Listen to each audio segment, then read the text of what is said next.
الحمدللہ رب العالمین والصلاة والسلام علی سید المرسلین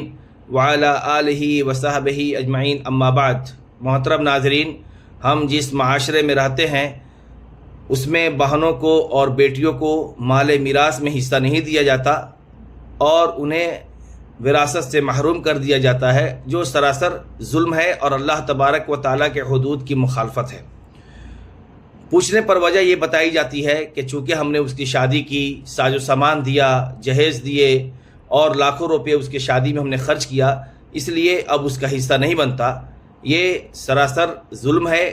اور ایسا کرنے والا دوہرے گناہ کا مستحق ہوتا ہے۔ ایک، اللہ تبارک و تعالیٰ کے حدود کی مخالفت، یعنی بہنوں کو اور بیٹیوں کو وراثت سے محروم کرنے کی وجہ سے، اور دوسرا گناہ اسے جہیز جیسی مہلک اور ملعون چیز کو سماج میں فروغ دینے کی وجہ سے اسے ملتا ہے۔ وراثت کا مسئلہ اسلام میں کتنا اہم ہے اس کا اندازہ اس بات سے لگایا جا سکتا ہے کہ قرآن کریم کے اندر اللہ تبارک و تعالیٰ نے اسلام کے دوسرے احکام اور مسائل کو تھوڑے تھوڑے متعدد مقامات پر بیان کیا ہے، جبکہ وراثت کا جو مسئلہ ہے اسے اللہ تبارک و تعالیٰ نے ایک ہی جگہ بیان کیا، اور اس کے لیے جن الفاظ کا انتخاب کیا ہے اس الفاظ کے اوپر بھی غور کرنے پر اس کی اہمیت کا اندازہ ہوتا ہے۔ اللہ تعالیٰ فرماتا ہے یوصیکم اللہ فی اولادکم، کہ اللہ تبارک و تعالیٰ تم لوگوں کو تمہاری اولاد کے تعلق سے وصیت کر رہا ہے۔ یعنی یہ وراثت کا جو مسئلہ ہے وہ کوئی عام مسئلہ نہیں ہے، بلکہ اللہ تبارک و تعالیٰ کی یہ وصیت ہے، اور ہم سبھی جانتے ہیں کہ وصیت کا نفاذ یہ ضروری ہے، اور اگر کوئی شخص وصیت کو نافذ نہیں کرتا ہے اور اس کی مخالفت کرتا ہے تو وہ کبیرہ گناہ کا مستحق ہوتا ہے۔ پھر اس کے بعد اللہ تبارک و تعالیٰ نے ایک ایک کر کے تمام وارثین کے حقوق بیان کیے، کس کو کتنا حصہ ملے گا، اور اس کے بعد فرماتا ہے تلک حدود اللہ، کہ یہ اللہ کے حدود ہیں، اور جو کوئی اللہ کے حدود کی تباہ کرے گا اس پر چلے گا، اور اللہ کے بتائے ہوئے وراثت کے احکام پر چلتے ہوئے اپنے اولاد میں، اپنے بھائی اور بہنوں میں، یا دوسرے لوگوں جو حقدار لوگ ہیں، مستحق لوگ ہیں، ان کے اندر عدل و انصاف کا معاملہ کرے گا تو اللہ تبارک و تعالیٰ نے اس کے لیے جنت کی بشارت دی، اور وہیں پر یہ بھی وعید سنائی کہ جس کسی نے بھی اللہ کے ان حدود کی مخالفت کی اور ذرا سے بھی کسی کے اوپر ظلم کیا تو ایسے شخص جہنم کا انجام بھگتنے کے لیے تیار رہے۔ جو لوگ جہیز کا بہانہ بنا کر کے، جہیز جو کہ ایک اسلامی مسئلہ نہیں ہے، اسلام کے اندر جہیز کا کوئی کنسپٹ نہیں ہے، یہ ہمارے یہاں ہندوانہ رسم ہے جو غیروں کے مذہب سے آیا ہے، اور اس کو لوگوں نے ایک عام رواج بنا لیا ہے جس کا کوئی اسلام سے کوئی تعلق نہیں، اور یہ ایک ملعون چیز ہے۔ اگر کوئی شخص جہیز کا بہانہ بنا کر کے بہنوں کو، بیٹیوں کو مال میراث میں حصہ نہیں دیتا، وراثت سے محروم کرتا ہے، تو ایسے شخص کے لیے اللہ کے نبی صلی اللہ علیہ وسلم کی یہ وعید بھی کافی ہے کہ اللہ کے نبی صلی اللہ علیہ وسلم نے فرمایا کہ جس کسی نے بھی کسی کی ایک بالش زمین بھی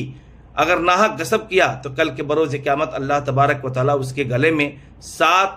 زمین کے برابر آگ کو ڈال دے گا۔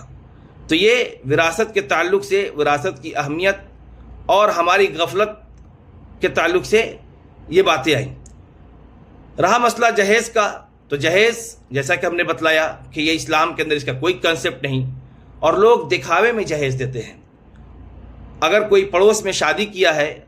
اپنی بچی کی شادی کیا، اس نے لاکھوں روپے خرچ کیے، تو دوسرا پڑوسی، دوسرا آدمی اس سے زیادہ خرچ کرنے کی کوشش کرتا ہے تاکہ ہم اس سے آگے رہیں، اور اس کے لیے اسے چاہے اپنے نفس کو، اپنے بال بچوں کو گروی کرنے رکھنا پڑے، وہ سود پر قرض لیتا ہے، زندگی بھر پریشان رہتا ہے، قرض کی ادائیگی میں اپنے اور اپنے بال بچوں کی ترقی کی راہ میں رکاوٹ بنتا ہے، جبکہ ہونا تو یہ چاہیے تھا کہ ہم اپنے بچیوں کو، اپنے بیٹیوں کو وراثت میں حقدار بناتے، انہیں ان کا حصہ دیتے، اور جو پیسے ہم ان کے شادی میں خرچ کرتے ہیں، لاکھوں روپے ہم پٹاخے پھوڑنے میں، منڈپ سجانے میں، بارات کے استقبال میں، یا اس طریقے سے کھانے میں خرچ کرتے ہیں، ان لاکھوں روپے کا پراپرٹی خریدتے، اور خریدنے کے بعد اپنی بچیوں کو اس میں حقدار بناتے، ان کو حق دیتے، تو ہم سمجھتے ہیں کہ یہ جہیز جیسی ملعون چیز ہمارے معاشرے سے ختم ہو جاتی اور بچیوں کی شادیاں ایسے ہی ہونے لگتی۔ اس لیے بہتر ہے کہ ابھی بھی جہیز جیسی مہلک چیز کو چھوڑیں اور اللہ تبارک و تعالیٰ کے جو حدود کی مخالفت وراثت سے محروم کر کے ہو رہی ہے اس کو ترک کریں اور اللہ کی طرف رجوع کریں۔ اللہ نے جو احکام بتلائے ہیں کہ بیٹیوں کو اور بہنوں کو حصہ دینا ہے وہ دیں۔ یاد رہے آپ جہیز میں لاکھوں روپے خرچ کرتے ہیں، اس کے باوجود بھی آپ کو کوئی حق نہیں پہنچتا ہے کہ اپنی بیٹیوں کو اپنی بہنوں کو وراثت کے حصے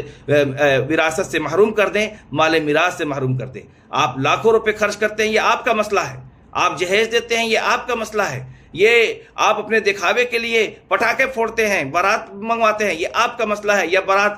بارات کا استقبال کرتے ہیں، یہ آپ کا مسئلہ ہے۔ اس کا اسلام سے کوئی مطلب نہیں، اور اس لیے اپنے بیٹیوں کے اوپر اس کا بہانہ بنا کر کے ظلم نہ کرے۔ اللہ تبارک و تعالیٰ سے دعا ہے کہ اللہ تبارک و تعالیٰ ہم سب کو اس کی توفیق دے اور ہمیں اپنے معاشرے میں یہ جو ملعون چیز آ گئی ہے جہیز، اسے دور کرنے کی توفیق دے اور ہمیں اپنے بیٹیوں اور بہنوں کو حصہ دینے کی توفیق دے۔ آمین۔